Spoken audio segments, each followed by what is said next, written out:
Welcome to this webinar entitled How You Too Can Earn Between $50 to $125 an hour writing from home.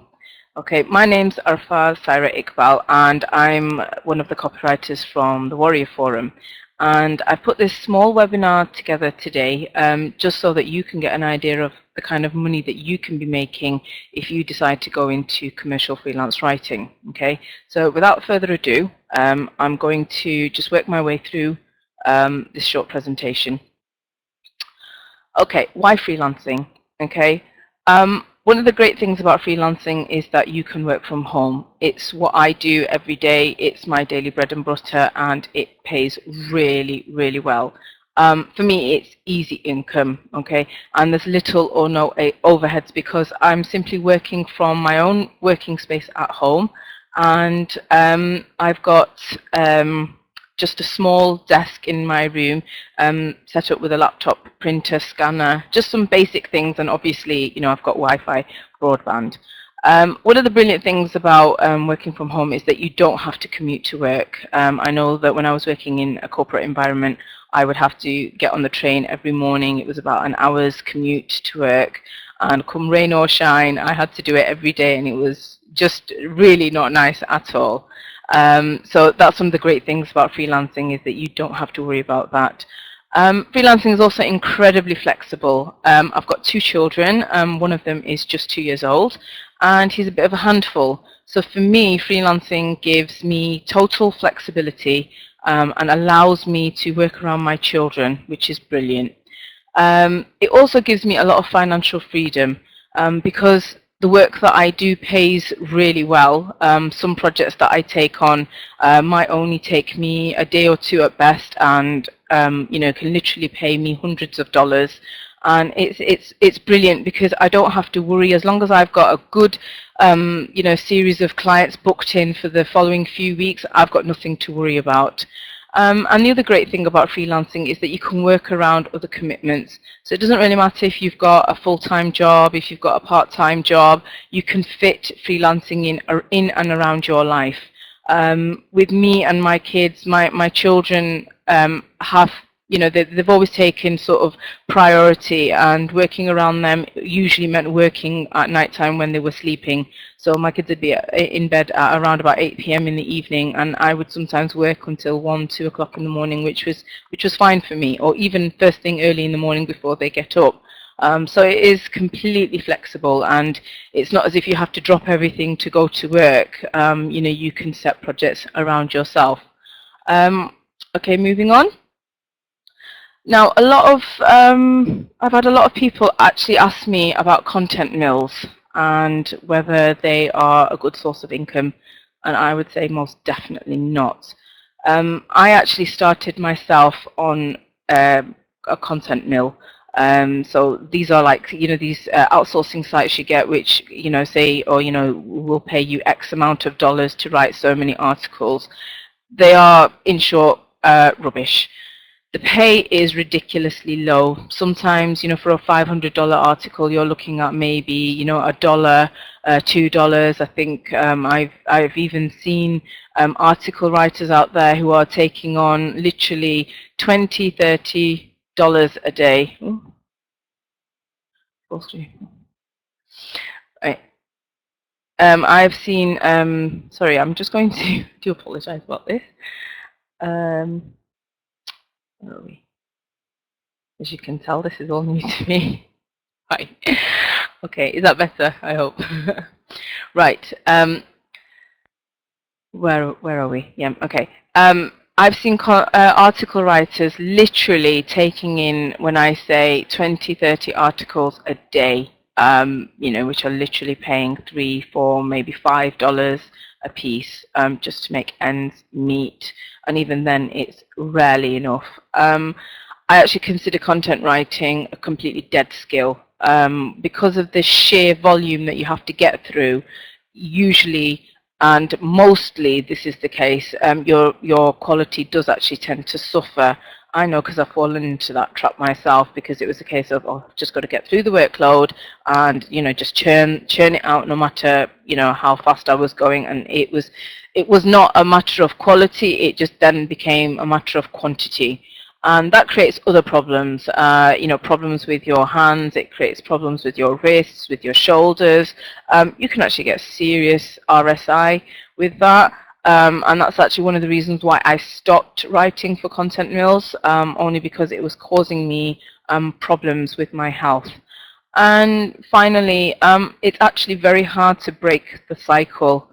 If you've been writing for Mills for quite a while, you tend to fall into that frame of mind where, because you're being paid low amounts of work, you'll only ever get low amounts of work. It sounds really odd, but usually that is the case, especially when you're trying to build a portfolio. It can really work against you, because if all you've got is you know, low quality articles in your portfolio, you're not really going to get any highly paid work. Okay, what is commercial freelancing? Commercial freelancing, quite simply put, is any writing which is for businesses, okay?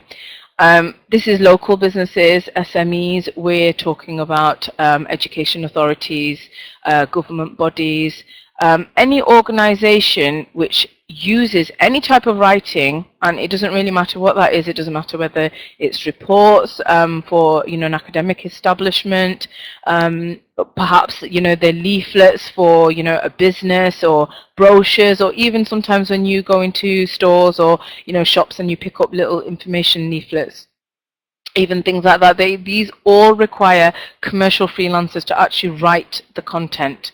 Okay, so there is actually plenty of work. In fact, more than enough for you to take on for an entire lifetime. Okay, realistically speaking, how much can you earn? And this is being completely realistic now. Depending on how much time you actually put in, you are looking between $30,000 to $60,000 a year working part-time. Now, there are freelancers out there who are literally earning six-figure incomes, some of them even into seven-figure incomes, although, you know, I will talk about that a bit later on. But this is what you can realistically expect to make if you were working from home, around your other commitments. So if you know, you've got another job, or you've got family, or whatever, it's a realistic income that you can be making, and it's completely flexible, again, because it's working around you and your family circumstances. You're not tied to a 9-to-5 desk, you know, you're not tied to any, you know, long drawn out commitments with a boss or anything like that. So it actually offers you true financial security, because whether, you know, it doesn't really matter, even if you're convalescing at home, if you're not feeling too good, you know, you still might be able to sit down, you know, if you're feeling up to it, you still might be able to sit down and get yourself through some work. Although, you know, in sort of real business terms, if you had a cold or a flu or whatever, and, you know, actually dragging yourself into it would be a lot harder. But it's actually easy when you're doing it from home. One of the things I love about commercial freelancing is there's virtually zero competition.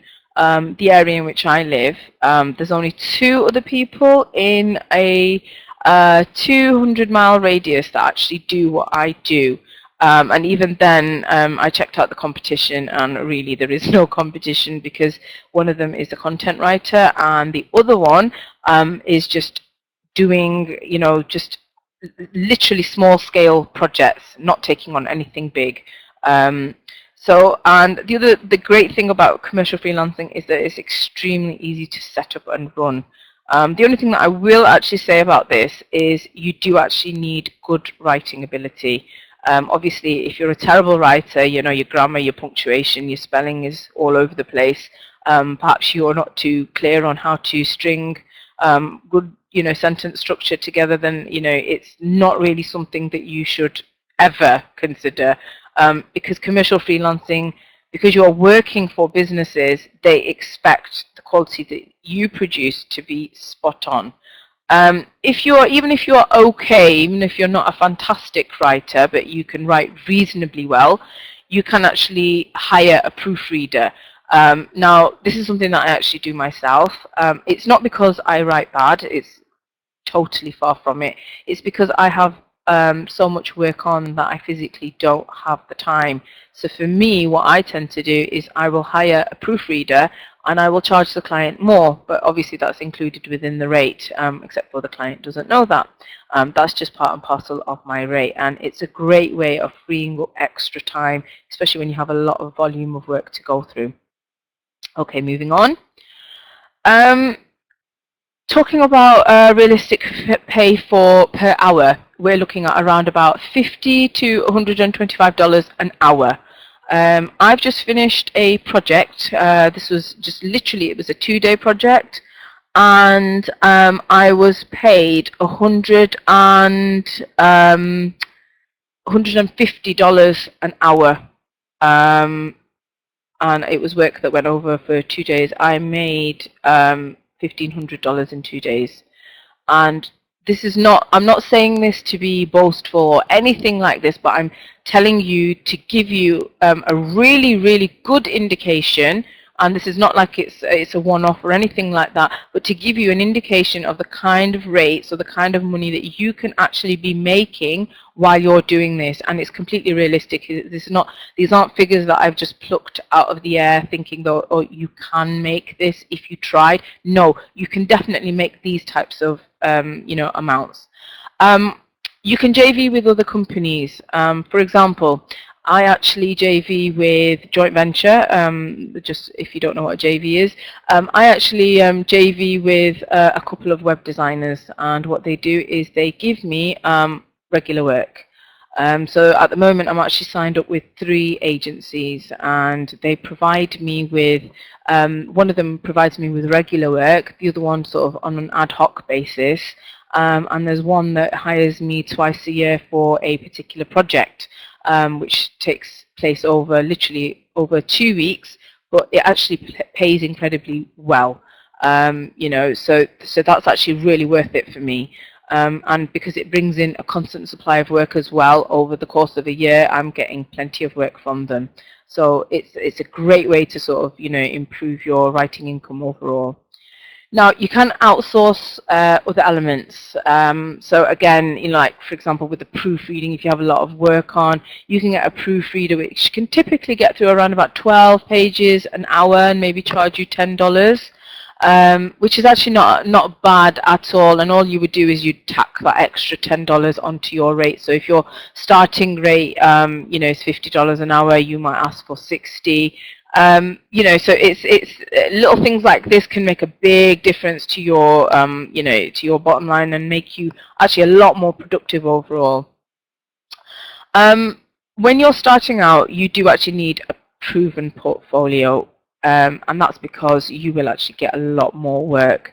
Now, in the old days, you would have to physically get together a portfolio with all your samples in, and you would have to go out and you'd be prospecting.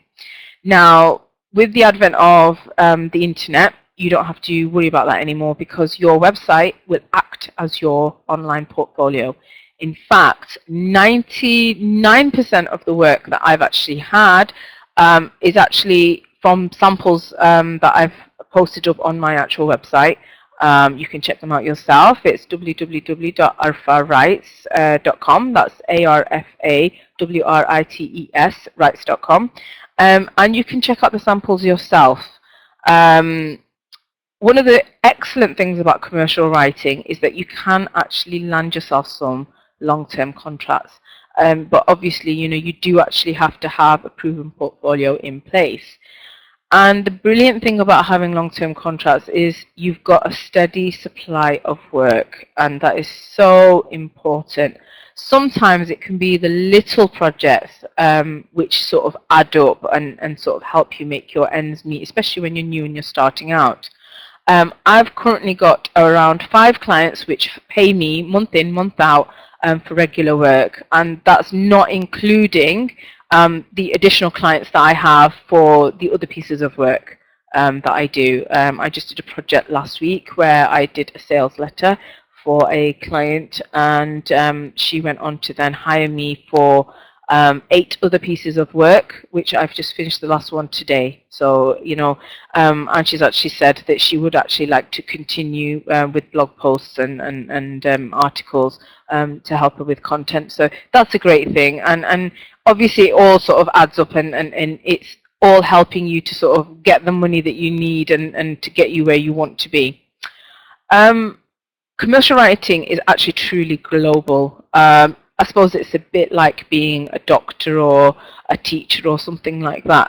It's a skill that, as long as you've got access to the internet and you've got your laptop, you can actually do this anywhere at all in the world.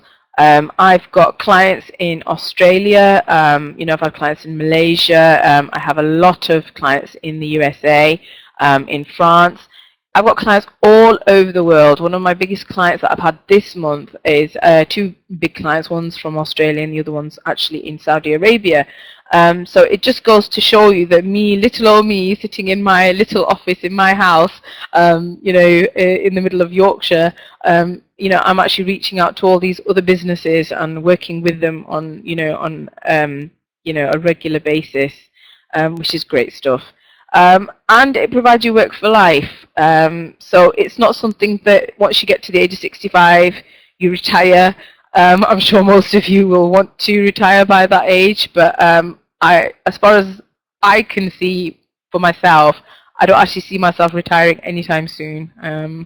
It will be probably something that I do till the day I die, because I love it so much. So that's just something to sort of bear in mind. There's no sort of ageism related to commercial writing. Okay, so how do you start? Okay, well, we're going to start with the basics. Yeah, the first thing that you would need is a website. Not actually that hard to do. The one that I've actually got, arfawrites.com, is actually started out life as a free website, which I probably knocked together in about 2-3 hours at best, kind of thing. The brilliant thing is with the web is there's so much free software out there. It can really, really, really help you get a head start, and you don't really have to worry about, or do I have to make it look flashy, or do I have to make it look like this? No. People want to see, your writing skills. They want to see samples. As long as you have those 2 things on your site, you don't have to worry about how snazzy it is or how fancy it is or having flash animation, anything like that. My site is actually, if you look at it, I would say it was quite boring, but it's incredibly functional and it's served me well, and it's still serving me well. So it does me very good. Second thing you need is a portfolio. Okay.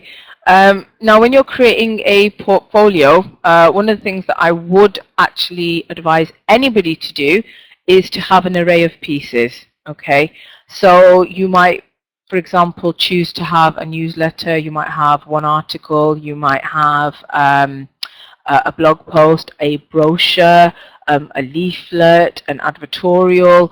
What you need to do is you actually need to gather several samples together, and you need to create these samples. And one of the things that I did, I put together a brochure. I actually got the local web designer. He actually created the brochure for me, designed it for me. Now, whereas he would normally have charged around about $100 for the artwork, he did it for me for free, and all I did in return was rewrite the content on his website.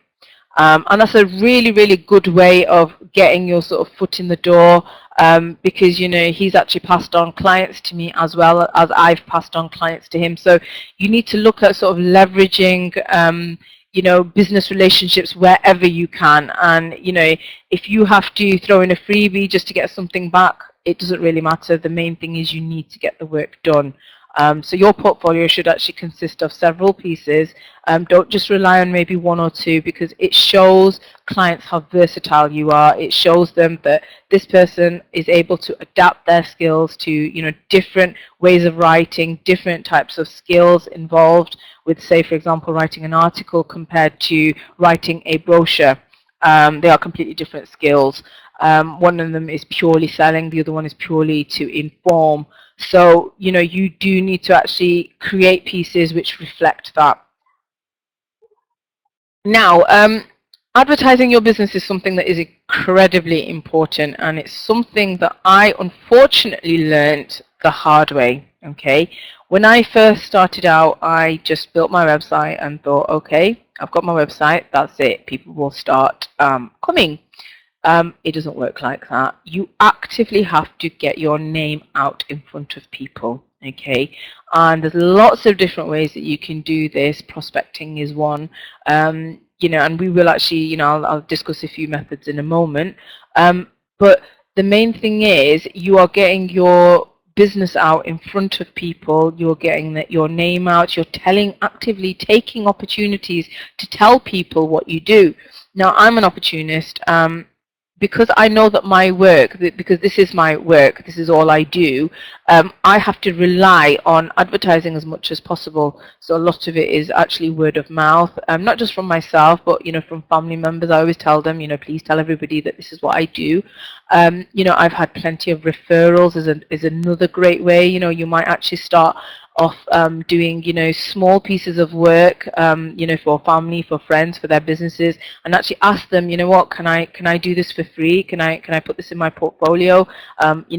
So starting off small, but then scaling yourself up gradually and slowly. But it does actually, it actually pays to advertise your business really well and market yourself like mad, because if you don't take the time to market your business, absolutely nobody is going to come to you. They're not going to be able to find you. Nobody's actually going to know that you exist. And this is so important. I've actually come across several freelancers who have complained, of dry periods where they sometimes don't have work coming in for months at a time. I'm not into this starving artist mentality. It's all very nostalgic and everything, but it's incredibly impractical. If you are relying on freelancing as your main source of income, you must be marketing all the time.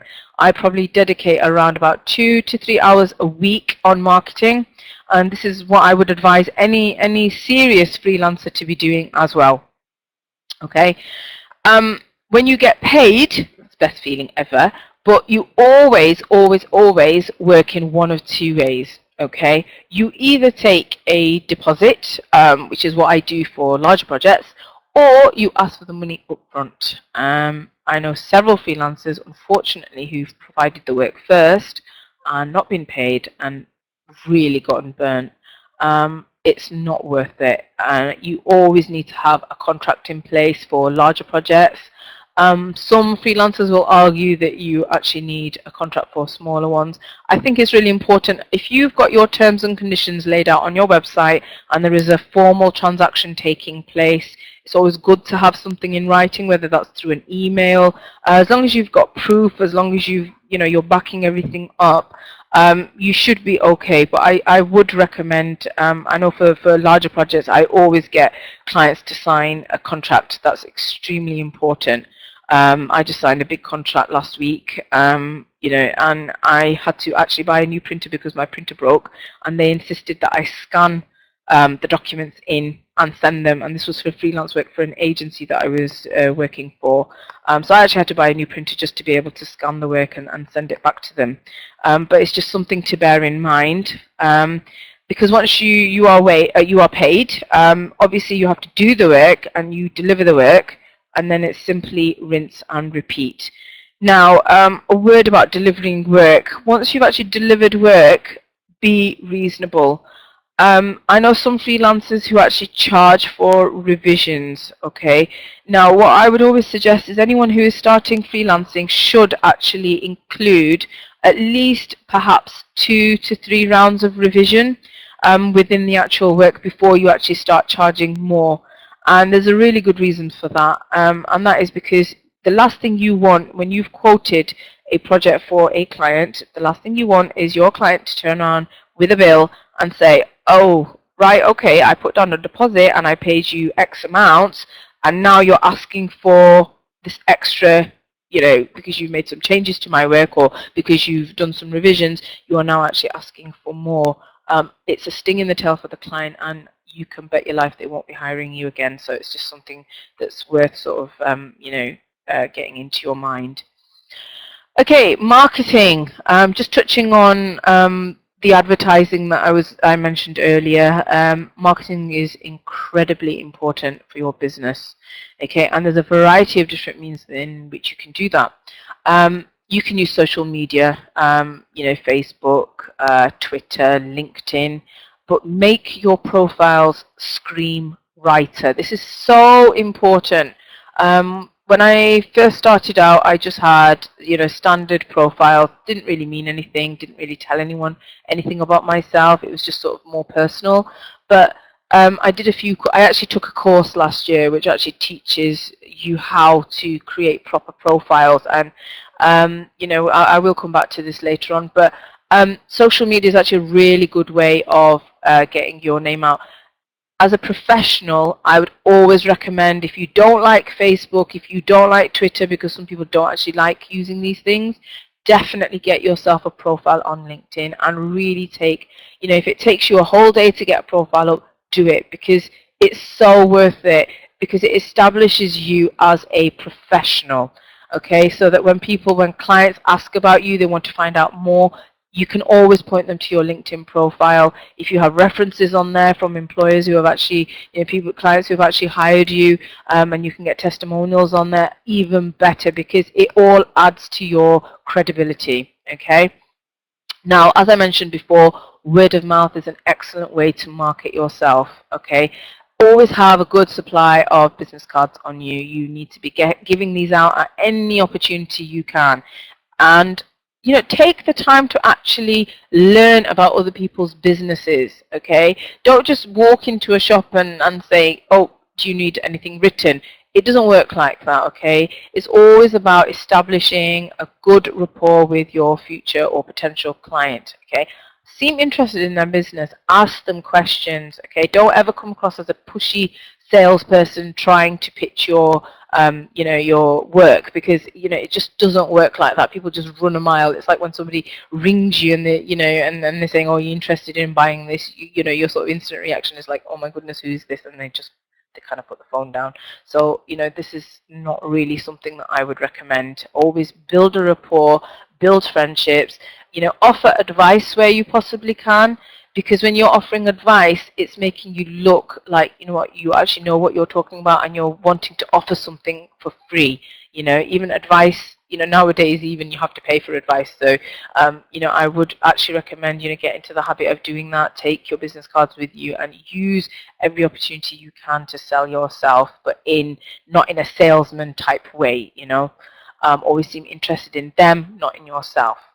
Okay, I'm just going to briefly mention cold calling here, because it's not really one of my favorite forms of marketing. I absolutely hate it. It does work. I have actually had, work solicited from cold calling, but it's not something that I would recommend, simply because it's so time intensive. There are actually a lot better ways of soliciting work than using cold calling.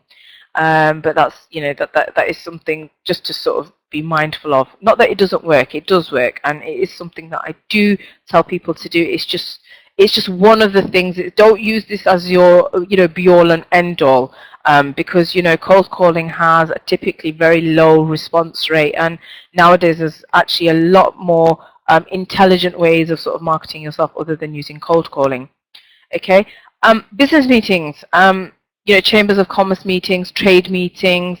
These are a great way to sort of get yourself formally introduced to the business circle, to basically network with the potential clients, meet with them, socialize with them, and get more work. It's, the Chamber of Commerce actually holds networking events throughout the year, and they're quite cheap to attend. You're looking at something like $40 for a business lunch or something, and you actually get to interact and network with other potential clients who are actually, they're there. It's not like a cold calling environment. I would say it's more sort of warm calling, because you're in a room full of warm prospects. That's how you need to look at it. They're all there interested in what you're doing. That's why they're there. So you need to be taking advantage of this wherever you can. Okay, email prospecting, a lot easier than cold calling, a lot less time intensive, because you can actually set up, for example, a bog standard template, email template, and then all you need to do is just adjust it with the person's name, and you can basically shoot off emails to prospective clients. I totally suggest using LinkedIn for this, because the great thing about this is that you're getting to the actual decision makers. You're not going to hit gatekeepers. I know when I've been cold calling, you know, one of the things that I found is I've got the secretary who's not passed on details, or you know, I've got the PR lady who's saying, oh, you know, I will put you on hold or whatever.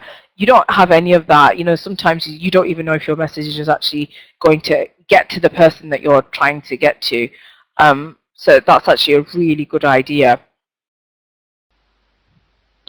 So if you'd like to learn more, I actually offer a video training course which is based on my 5-weekly coaching course that I did, live coaching course that I did a while back. And the whole course was actually designed around the premise that you can literally come in as a content writer, and by the end of the 5 weeks, if you followed through every single thing, you'll actually be a fully fledged commercial freelancer at the end of it. You're going to learn some highly profitable and advanced marketing strategies, and the things that I've actually covered on this particular webinar, and certainly the things that I covered in the training videos, that is literally only scratching the surface of the kind of stuff that I've got inside. I've got some amazing resources in there. For example, the bonuses just on their own, I've got my Marketing Mayhem report, which was the exact same report that I worked through to book myself solid for 5 months in advance, and this is a 4-week step-by-step, day-by-day breakdown of all the things that I did just to get myself booked up so far ahead.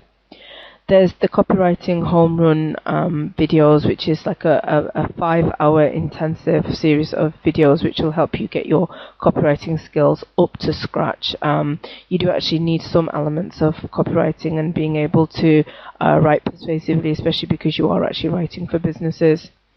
I've got 30 WordPress video tutorials inside for those of you who want to create your own WordPress websites, you know, without having the expense of a web designer. I know a lot of you are bootstrapping, so I've done that all for you, and the tutorials are super easy, you know, and they're very short as well, and very easy to understand, so there's no excuse really for you not to have your own professional looking website.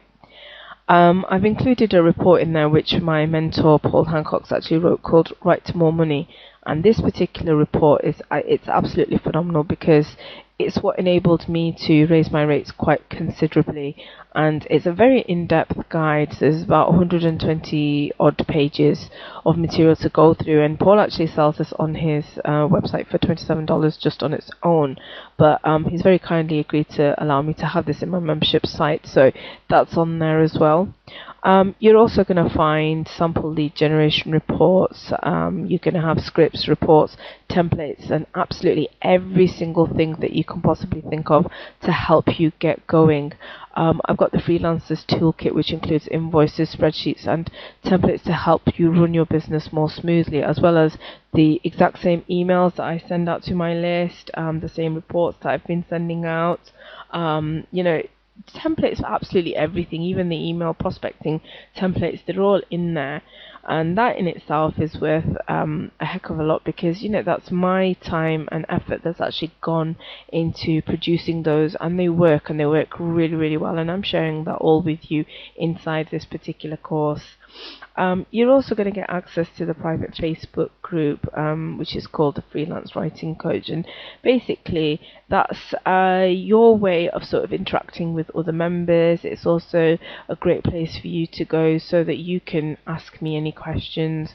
One of the things that I actually find is that one person might actually ask me a certain question, and somebody else will ask me the same thing, and somebody else will ask me the same thing. So rather than me having to, you know, reply again and again and again the same old thing, it's better to have it in a forum-like environment, and you've got the social element as well. You know, you can share strategies and tips and that kind of thing. So that really is a very invaluable part of this particular program. I've also included my ClickBank Cash Cobra Guide, which is for those of you who are looking to create alternative streams of income and actually get information products onto ClickBank. So, definitely worth having a nosy through there. You guys should already have received Killer Conversion Secrets, which is my new product that I've actually created, and that's to help you tweak your copy to basically help it convert better. And so that's a $27 value there. All in all, you're getting more than 10 different bonuses that are going to help you build your business really solidly, and you're going to get access to the job board as well, which is a job scrape from around the web. And on top of all of that, you've got a 1-year money back guarantee. So if you don't actually make the money back on the amount that you've actually spent on this course, then there's something definitely wrong, and you can actually request a refund. At the moment, I've got a very special price going on. The usual price is $297, but for a very limited time only, maybe just a week or so, I'm just putting this down to $147 because I absolutely believe in what it is that I'm doing. So, and I know I've had some awesome testimonials. I've had students who've gone through this program, and I've had paying clients after the first week. So if you're interested and you really want to get going, get on to www.freelancewritingcoach.com and secure your slot now, because I can't guarantee how long I'm going to keep that price at that level. And with that, I shall see you soon.